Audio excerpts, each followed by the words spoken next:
저희는 지난 3주간 동안 고난주간과 부활절 시즌을 보내면서 예수님의 십자가와 부활 그리고 승천에 이르기까지 복음의 핵심적인 내용들을 주일 말씀으로 함께 나누었습니다.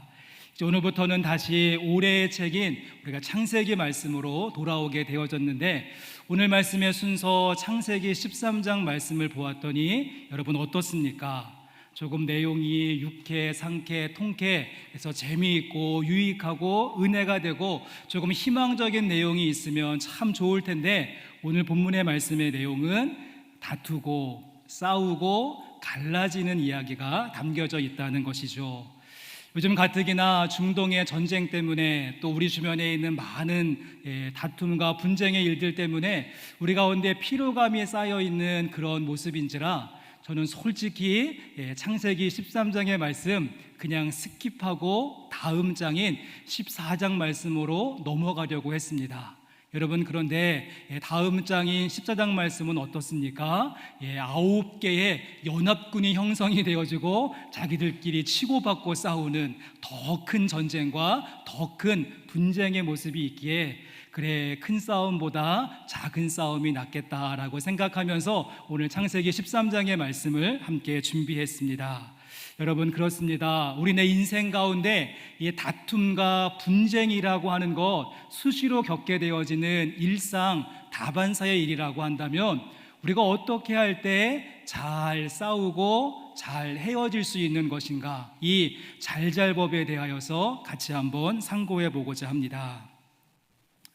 오늘 말씀 속에 등장하는 아브라함과 롯은 잘 아시는 대로 삼촌과 조카의 사이였습니다. 그래서 그 옛날 아브라함이 갈대아 우르를 떠날 때 롯이 함께 동행했고, 오랜 시간 동안 동거동락하며 희노애락을 함께했던 정말 전우와 같은 그런 사이였습니다.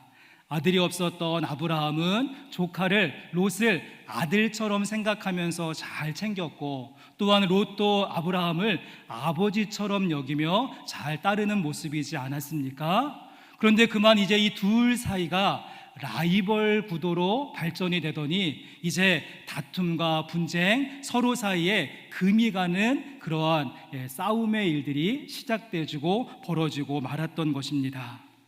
그래서 현대전은 대리전이라고 하는 말처럼 미국을 대신하여서 이스라엘이, 이란을 대신하여서 레바논이 지금 치열하게 전쟁을 벌이는 것처럼, 지금 아브라함의 목자들과 롯의 목자들이 주인의 이름을 걸고 목초지 때문에 격렬하게 싸우는 말씀이 오늘 말씀 속에 담겨져 있죠. 여러분, 그렇다고 한다면 이 삼촌인 아브라함, 조카였던 롯이 이렇게 서로의 감정이 상하게 되어지고 둘 사이에 금이 가고 관계가 깨어지고 말없는 대리전이 생겨나게 된 이유와 원인은 무엇일까요? 창세기 13장 5절과 6절의 말씀을 보시면 우리에게 힌트를 주고 있습니다. 13장 5절과 6절에 아브라함의 일행 롯도 양과 소와 장막이 있으므로 그 땅이 그들이 동거하기에 넉넉하지 못하였으니 이는 그들의 소유가 많아서 동거할 수 없었음이니라. 여러분, 이유와 원인이 무엇입니까? 그들의 소유가 많아서, 그들의 소유가 많음이 문제가 되고 말았습니다. 이전에 가진 것이 별로 없었을 때에는 갈대아 우르에서 하란으로, 또 하란에서 가나안으로, 가나안에서 애굽까지 그 먼 거리의 여정을 함께 하는 동안 다툼이라고 하는 것이 없었죠. 그런데 애굽에서 많은 것을 얻고 소유와 재산이 많아지게 되어지자 애굽에서부터 베델까지 그 짧은 거리를 함께 동행하는데 그만 분쟁의 걸음이 되어버리고 말았다는 사실입니다. 전 이러한 점에 있어서 저희 부모님에게 참 감사하는 마음을 갖습니다. 저는 10살 밑에 있는 남동생과 형제지간인데요, 저희 부모님께서 저희들에게 믿음의 유산은 나누어 주셨는데 동산과 부동산 하나도 나누어 주지 않으셔서 저희 사이에는 뭐 서운하거나 다툴 일이 하나도 없고, 또 한 명은 한국에, 한 명은 미국에 있다 보니까 그냥 몇 년에 한 번씩 얼굴 보는 사이가 되어졌습니다. 또한 이와 같은 고마움은 저희 집 아이들 3명도 나중에 엄마 아빠를 무척이나 고마워하지 않을까라고 하는 예상을 해보게 되어지죠. 성도 여러분, 그렇습니다. 우리가 많은 재산과 물질, 우리들의 자녀들에게 물려준다면 편안한 측면은 있겠지만 여러분의 장례식이 끝나는 그날부터 창세기 13장 말씀이 여러분 재현될 수도 있다는 사실을 기억하시면서 우리가 무엇보다 하나님과의 대신관계, 그리고 사람들과의 대인관계에 있어서의 성숙함을 전달하고 그 성숙함을 물려줄 수 있는 여러분의 가정 될 수 있기를 간절히 소망합니다.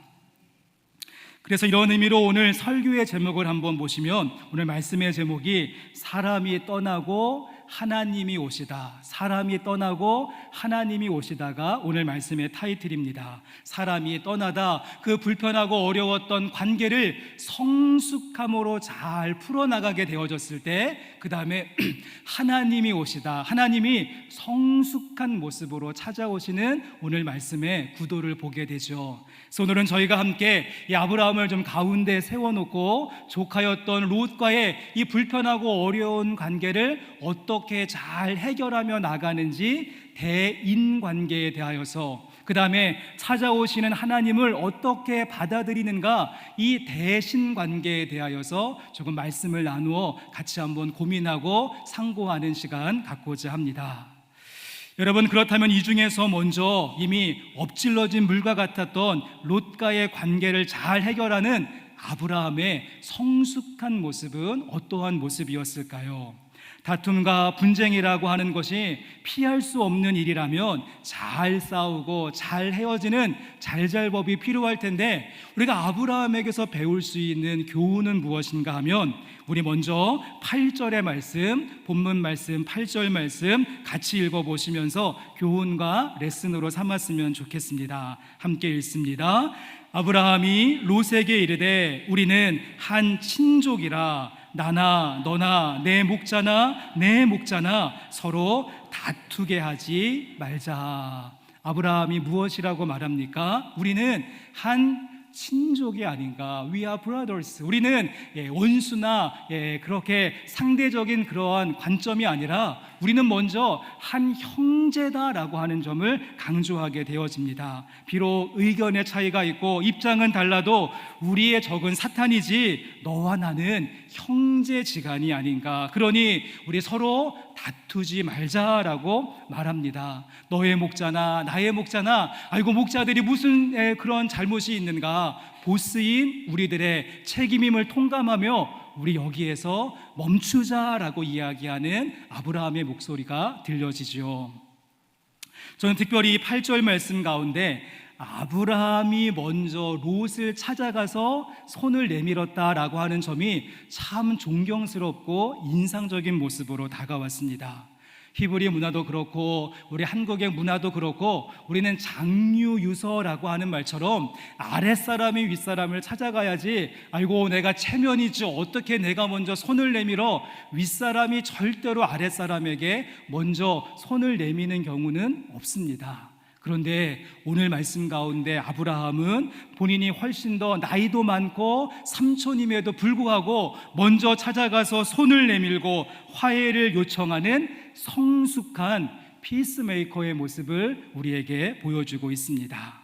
성도 여러분, 그러기에 하나님 나라에서는요, 먼저 찾아가는 사람이 어른입니다. 먼저 섬기는 사람이 진짜 어른이라고 할 수 있죠. 예수님께서도 먼저 찾아가셔서 그 제자들의 발을 씻겨주심으로 섬김의 본을 보여주셨던 것처럼, 나이가 많은 것이 어른이 아니라 먼저 용서하고 먼저 손을 내밀고 먼저 다가설 수 있는 그 사람이 예수님을 닮은 진짜 영적인 어른이 되는 줄로 믿습니다. 제가 아는 존경하는 한 목사님이 계십니다. 이 목사님은 아주 트러블이 많고 문제가 많은 교회에 부임을 했고요. 그 교회를 화목한 교회로 잘 만드신 다음에 30년 동안 목회를 하시다가 얼마 전에 은퇴를 하신 그런 목사님이 계십니다. 제가 이제 그분의 방을 찾아가서 이렇게 화목하게 목회를 잘하는 비결이 무엇입니까? 제가 여쭈어 보았더니 그 목사님이 하시는 말씀이 사무실 한쪽 구석에다가는 우산 2개를 펼쳐놓고 30년 동안 목회했다라고 안내를 하시는 것이죠.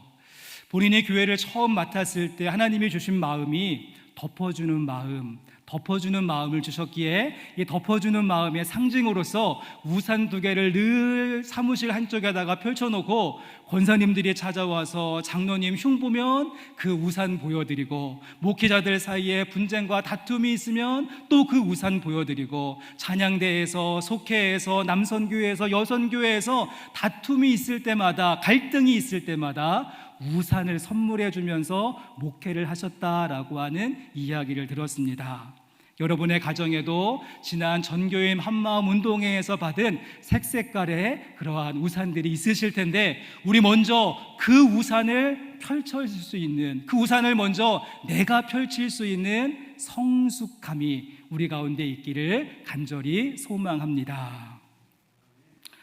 아무도 아멘을 안 하시네요. 앞으로 어떻게 해야 될까? 여러분, 그런가 하면 또 아브라함이 보여주고 있는 그 성숙함은 우리 그 다음 절인 9절의 말씀, 우리 9절 말씀도 같이 읽어보실까요?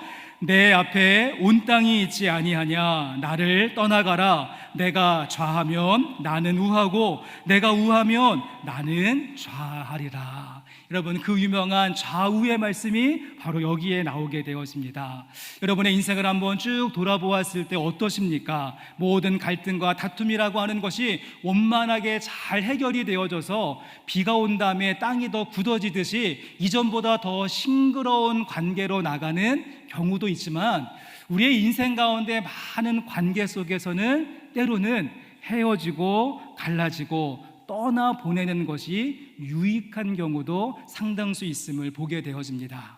오늘 말씀에 아브라함과 롯의 관계가 그러했죠. 이제 둘은 그래서 헤어지고 나누어질 수밖에 없는 상황까지 오게 되어졌습니다. 그런데 이때 아브라함이 우리에게 보여주고 있는 또 하나의 중요한 성숙함은 무엇인가 하면, 헤어지는 길을 선택하되 아브라함은 아름다운 이별을 위하여서 축복하는 마음을 담아, 내가 좌하면 나는 우할 것이고 내가 우하면 나는 좌할 것이다 라고 하며 먼저 선택권을 주는 축복의 모습을 보여주고 있습니다.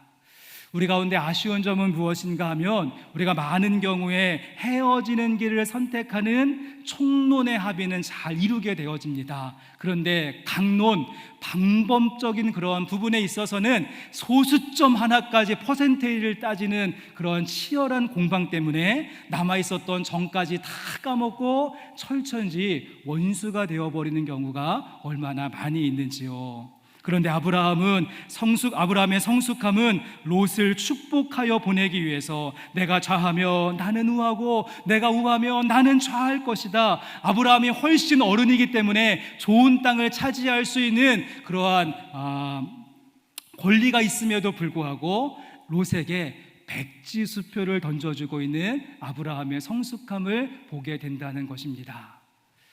여러분, 그래서 영어 표현 가운데 이러한 문장이 있습니다. 한번 보여주시면, So bleeding is blessing이라고 하는 말이 있죠. Bleeding is blessing. 앞에 있는 bleeding은 피 흘린다라고 하는 뜻이고요, 예수님의 십자가를 담고 있는 그런 상징적인 문장이라고 할 수 있습니다. bleeding, 피 흘린다라고 하는 뜻, 피 흘리는 희생이 곧 블레싱, 축복이 된다는 것이죠. 그냥 막연하게 우리 평화를 누리자, 막연하게 내가 피스메이커가 되겠다, 막연하게 당신을 축복합니다, 말만 할 뿐만 아니라 그렇게 말을 했다라고 한다면 내가 먼저 블리딩, 피를 흘리는 희생과 양보의 모습이 있어야 하는 것이죠.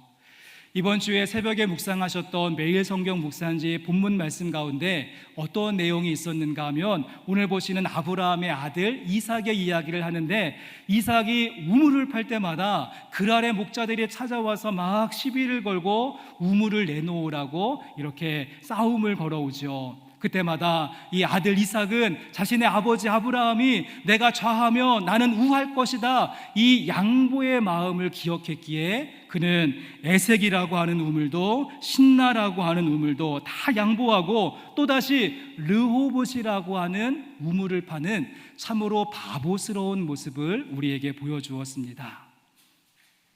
전 우리 가운데 너무 똑똑함이 있고 너무 셈이 밝고 너무 계산이 빨라서 문제가 된다라고 생각합니다. 여러분, 바보같이 내가 우하면 내가 좌할 것이다, 내가 좌하면 내가 우할 것이다, 여러분, 이와 같은 블리딩, 희생과 내려놓음의 모습이 우리 가운데 있었으면 좋겠습니다.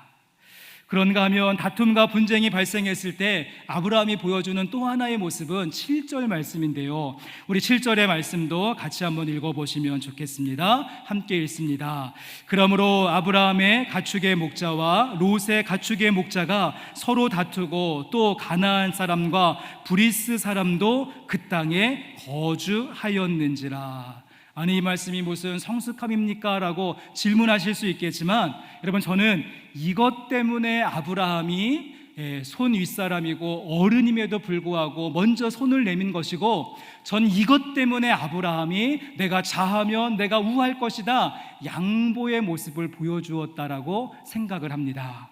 무슨 말인가 하면 아브라함은 자신의 목자와 롯의 목자들이 싸우는 그 모습을 바라보면서 더욱더 신경 썼던 부분이 있는데, 그것은 여러분 7절 말씀 후반부에 보시면 또 가나안 사람과 브리스 사람도 그 땅에 거주하였더라. 무슨 말인가 하면 지금 삼촌이었던 아브라함과 조카 롯 사이에 싸움이 벌어지자 그것을 유심하게 지켜보고 있었던 주변에 있는 이웃들, 그래서 가나안 사람들과 브리스 사람들이 함께 거주하고 있었다는 것입니다. 저 아브라함과 롯이라고 하는 사람, 친척지간이고 삼촌과 조카이고 그들은 하나님을 믿는 백성이라고 그렇게 떠들어대고 자랑했는데, 그래 어떻게 싸우는지 한번 보자, 팔짱 끼고 지켜보고 있었던 하나님을 믿지 않는 사람들이 주변에 있었던 것이죠. 그래서 아브라함은 자신의 자존심도 중요하고 나의 이익도 중요하고 나의 명예도 중요하지만 그것보다 먼저 우리들의 싸움 때문에 하나님의 영광이 훼손되지 아니하도록, 그래 믿는 사람들은 싸워도 뭔가 다르구나, 이 점을 보여주기 위해서 그가 먼저 손을 내밀고 그가 먼저 양보하는 모습을 보여주었던 것 아닐까요? 전 이 점에 있어서 오늘날 우리 교회들이 만회해야 되는 점수가 너무 크다고 생각이 되어집니다.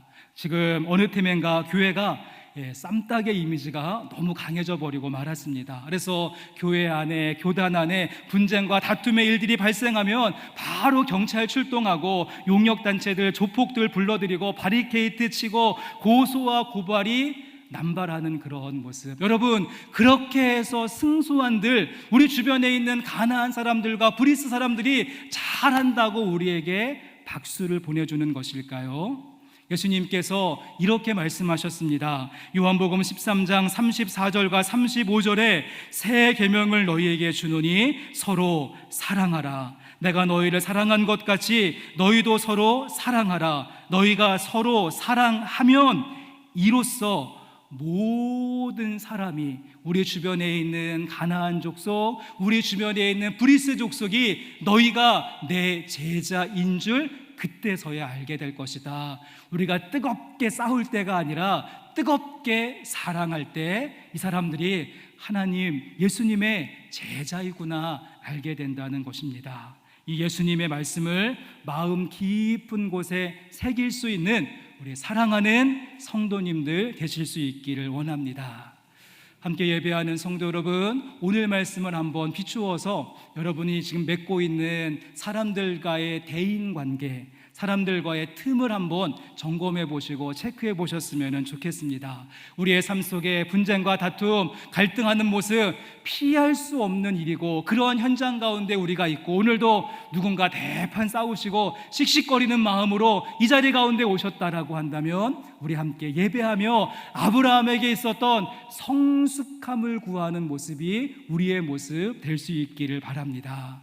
내가 먼저 찾아가서 손을 내밀 수 있는 어른의 모습으로, 내가 좌하면 나는 우할 것이다 아낌없이 양보할 수 있는 미덕의 모습으로, 불편한 관계 속에서도 먼저 하나님의 영광을 생각하며 다른 것을 선택하실 수 있는 저와 여러분의 모습, 우리 영생교회 성도님들의 모습 되시기를 주님의 이름으로 간절히 축복합니다. 자, 이제 우리가 말씀에 좀 관점을 바꾸어 보시면 좋겠습니다. 오늘 말씀의 제목이 사람이 떠나고 하나님이 오시다라고 하는 말씀인데요, 이렇게 롯과의 다툼의 일들을 잘 해결하게 되어지자 그 다음에 하나님께서 찾아오십니다. 함께 읽은 말씀 가운데 14절 말씀 보시면 14절에 롯이 아브라함을 떠난 후에, 사람이 떠났지요. 롯이 떠나게 되어졌을 때 그 다음 말씀, 여호와께서 아브라함에게 이르시되, 하나님이 찾아오시는 모습을 말씀은 기록하고 있습니다. 저는 이제서야 비로소 마침내 이제 아브라함에게 주셨던 축복과 약속의 말씀이 실행될 수 있는 토대가 놓여지게 되었다라고 생각을 합니다. 무슨 말인가 하면, 아브라함을 처음 부르실 때 너는 너의 고향과 친척과 아버지의 집을 떠나라 라고 말씀하시죠. 고향과 친척과 아비집. 그래서 이 조카였던 롯이 떠나는 것 가슴 아픈 일이고 씁쓸한 일이었지만, 아버지 집 그리고 고향을 떠났는데 아직 남아 있었던 친척이라고 하는 줄도 다 이제 끊어지면서 새롭게 하나님의 약속과 하나님의 그 축복이 성취되어지고 실행될 준비가 이루어지는 과정이라고 할 수 있는 것이죠. 자, 이제 그러자 롯이 떠난 자리에 하나님께서 찾아오셔서 이렇게 말씀하십니다. 우리 본문 말씀 14절과 15절의 말씀, 우리에게 주시는 말씀이다 라고 생각하시면서 이 말씀 같이 읽어봅니다. 롯이 아브라함을 떠난 후에 여호와께서 아브라함에게 이르시되, 그리고 동쪽과 서쪽을 바라보라. 보이는 땅을 내가 너와 내 자손에게 주리니 영원히 이르리라. 아멘. 성도 여러분, 한번 생각을 해보시면 이 조카 롯이 떠났을 때 아브라함의 마음과 심정이 어떠했을까요? 전 아브라함의 마음 속에 두 가지의 마음이 공존했을 것이다 라고 생각합니다. 한쪽 마음에는 피부치였고 아들처럼 생각했었고, 그리고 늘 함께 했었던 이 롯이 떠나니까 너무도 마음이 씁쓸하고 허전하고 외로운 그러한 마음이 한쪽 마음에 있었을 것이고, 또 한쪽 마음에는 아이고 이놈의 새끼, 내가 그렇게 잘해주었는데 나를 배신하더니, 이래서 어른들이 옛날부터 머리 검은 짐승은 거두는 게 아니라고 말씀하신 것이 아닌가, 그래서 배신감도 있었을 것이고 서운한 마음도 있었을 것입니다. 이렇게 복잡한 마음 끌어안고 방바닥만 박박 긁고 있었던 아브라함에게 하나님께서 찾아오셔서 흔들어 깨우시면서 그를 밖으로 끌고 나가시면서, 아브라함 머리 푹 숙이고 있지 말고 이제는 눈을 들어서 동서남북 사방을 바라보아라. 이 모든 땅을 너에게 줄 것이다. 롯에게 노른자 땅을 양보했기 때문에 입지가 줄어들고 범위가 축소될 줄 알았는데, 오히려 우리 하나님은 나누고 베풀고 선을 행하는 자들에게 후히 주시되 누르고 흔들어 넘치도록 안겨주시는 분이시기에, 지금 아브라함에게 좌우 포기했었던 한 부분만이 아니라 동서남북 사방을 통째로 주시는 통 크신 분이 우리 하나님 되시는 줄로 믿습니다. 또한 하나님의 약속은요, 동서남북 땅만이 아니었습니다. 이어지는 16절 말씀에는 자손에 대한 복도 말씀하시는데, 16절 말씀 우리에게 주시는 말씀으로 담으며 또 한번 읽어보시면 좋겠습니다. 내가 내 자손이 땅의 티끌 같게 하리니, 사람이 땅의 티끌을 능히 셀 수 있을진데 내 자손도 세리라. 땅뿐만 아니라 자손도 약속하시죠. 그런데 이 16절 말씀에서 자손은 조금 깊은 의미가 있습니다. 제가 이 부분은 조금 따로 떼어서 나중에 한번 설교를 하려고 준비하고 있는 부분인데요, 이 자손을 이야기할 때 하나님은 그냥 앞으로 태어나는 이삭과 그 후대를 의미한 것이 아니라 여기에서 자손을 복수형을 쓰지 않고 단수형을 쓰게 되어집니다. 그래서 이 단수형 자손을 사도 바울은 이렇게 해석을 해 주었습니다. 갈라디아서 3장 16절 말씀에 이 약속들은 아브라함과 그 자손에게 말씀하신 것인데 여럿을 가리켜 그 자손이라 하지 아니하시고 오직 한 사람을 가리켜 내 자손이라 하였으니 곧 누구십니까? 그리스도다. 그리스도다. 왜 하나님께서 복수형을 쓰지 않고 자손, 단수형을 쓰셨는가? 단순히 육적인 그러한 후손들을 의미한 것이 아니라 단수형으로 쓰면서 이 땅 가운데 오실 예수 그리스도, 여자의 후손으로 오시는 예수님, 그 거룩한 씨 되시는 예수님을 준비하는 가문을 이루게 하시겠다. 그래서 마태복음 1장 1절이 아브라함과 다윗의 자손 예수 그리스도의 계보라. 하나님은 아브라함의 모습을 보셨습니다. 먼저 손을 내밀고 먼저 양보하고 하나님의 영광을 생각하는 그 모습 바라보시면서 기특하게 여기셔서 축복하시되 예수 그리스도가 오는 가문의 출발점으로 예수 그리스도를 품는 가문으로 아브라함을 선택하셨던 것이죠. 제가 이 부분은 조금 나중에 다시 한번 설명하는 기회가 있을 것이라고 생각이 되어지고요. 이제 그런 다음에 땅과 자손을 약속하시고 다음에 17절 말씀에서 이렇게 말씀하십니다. 너는 일어나 그 땅을 종과 횡으로 두루 다녀보라. 내가 그것을 내게 주리라. 하나님은 다시 한번 풀이 죽어 있는 아브라함을 흔들어 깨우시면서 강력하게 명령하십니다. 일어나라.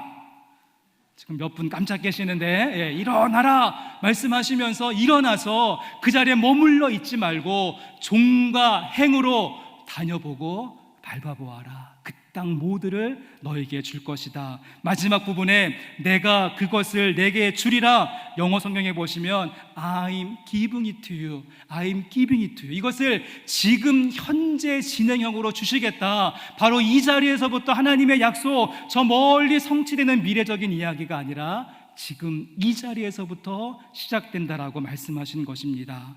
다툼과 분쟁 때문에 마음 무너졌고 내가 먼저 손 내밀어서 자존심 완전히 구겨졌고 좋은 땅 양보함으로 말미암아 입지가 좁아졌고 고통스럽고 답답하고 도피하고 싶은 이 질척거리고 있는 현장에서부터 정말 힘겹게 버티고 있는 아브라함이 서 있는 그 자리에서부터 하나님께서 여기에서부터 하나님의 약속, 하나님의 축복이 이미 실행되었다라고 선포하시는 말씀이 바로 16절 말씀의 내용이 된다는 것입니다.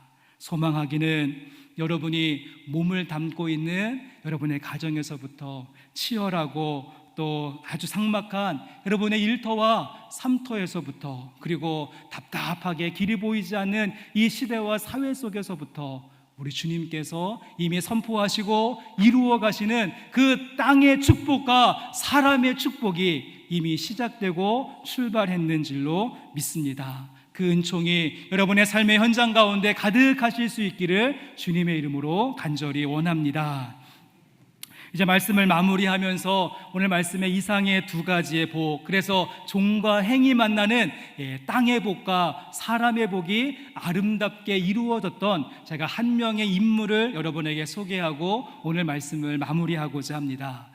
독일계 미국 선교사였던 엘리자베스 쉐핑이라고 하는 선교사님이 있습니다. 엘리자베스 쉐핑, 이분은 1912년 32살 처녀의 몸으로 이제 간호 선교사가 되어져서 한국 땅에 대한 헌신의 마음을 가지고 찾아오게 되어지죠.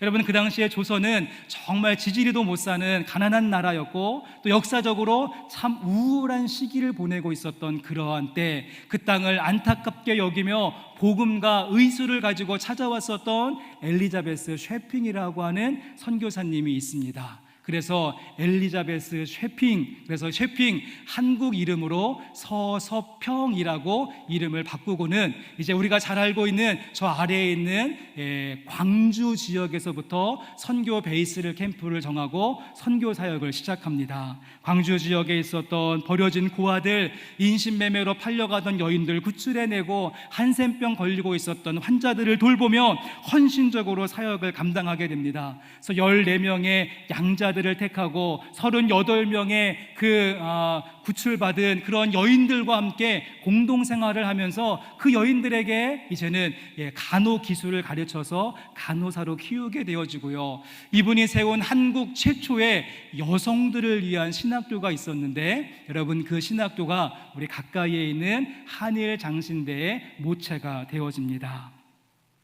서서평 선교사님은 일평생 무명저고리와 검정색 치마, 그리고 여성용 그 고무신이 서양인의 발인지라 잘 맞지 않아서 남성용 검은색 고무신을 신고 평생을 사셨고, 보리밥과 된장찌개가 선교사님의 한결같은 식단이었다라고 합니다. 그렇게 자신의 모든 것을 내어주며 헌신했었던 서서평 선교사님, 1933년 54세의 일기로 22년 동안의 한국에서의 사역을 마무리하고 만성 풍토병과 과로와 영양실조로 하나님 앞에 부름을 받게 되어집니다. 이제 하나님의 품에 안긴 선교사님의 시신을 수습하기 위해서 이분의 방에 들어가 보았더니 마지막 남긴 유품은 그래서 담요 반조각, 그리고 동전 7개, 한 끼 먹지도 어려울 만큼의 강냉이 2홈이 전부였다라고 합니다. 그리고 본인의 그러한 서원과 마지막 유언과 같이 시신을 의료용으로 다 제공하는 모습도 보여지죠.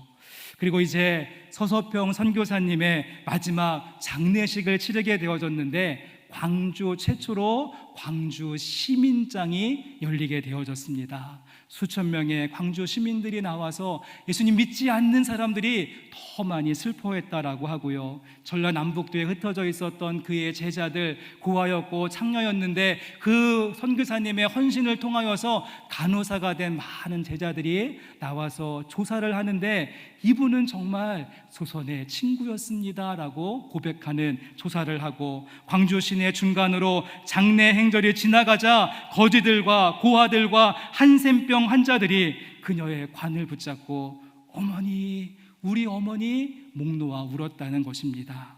여러분, 이것이 바로 진정으로 땅을 얻는 땅의 복이고, 이것이 진정으로 사람을 얻는 사람의 복이라고 할 수 있지 않을까요? 오늘 말씀의 시작은 싸움 때문에 사람을 떠나보내고 이별해야 되는, 사람을 잃는 말씀으로 시작했고, 또한 분쟁 때문에 땅을 포기해야 되는 그러한 말씀으로 오늘 말씀은 출발했습니다. 하지만 사람이 떠나고 하나님이 오시다, 하나님께서 오시게 되어지자 그 잃어버린 땅 동서남북 사방의 땅을 선물로 주어졌고, 예수님을 대표하는 자손 사람의 복이 이 아브라함에게 임하는 모습 바라보았는데, 아브라함에게 마지막 주셨던 종과 횡으로 다녀보라, 이 시간 여러분에게 주시는 하나님의 약속의 말씀이 되실 수 있기를 간절히 원합니다. 좀 전에 소개해드렸던 서서평 선교사님의 그 방 벽 한쪽에는 이러한 문구가 늘 적혀 있었다라고 합니다. Not success, but service. 성공이 아니라 섬김이라고 하는 말, 바라기는 이 문장 마음속에 담으시고, Not success, but service. 우리는 성공이 아니라 섬김을 위한 삶임을 기억하시면서, 주님께서 허락하시는 새로운 동서남북의 땅을 향하여서, 주님께서 허락하시는 새로운 사람을 향하여서 섬김의 모습을 가지고 나가는 저와 여러분 되실 수 있기를 주님의 이름으로 간절히 축원합니다.